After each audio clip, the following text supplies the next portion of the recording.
This is just the No, this is for real. Or is there a test? I don't know.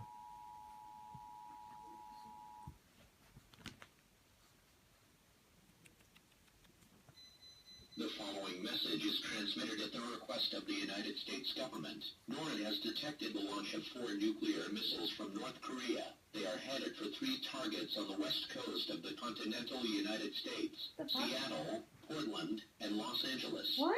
The 4th missile is heading for Honolulu, Hawaii. The What? missile heading for Hawaii is expected to impact in 45 minutes. What the fuck? Wait. The west coast are expected to hit within the hour. At this time, all residents in and within a 400-mile radius of these cities should seek a fallout shelter. Fallout is a product of nuclear attacks. They said within 400 miles. We're only like 200 away from LA. Certain death. It will only take a minute after impact. Oh my god. Oh my god, Aunt. The president will be speaking on How did you do that? It's from videotaping me doing it? You stupid ass. That'd be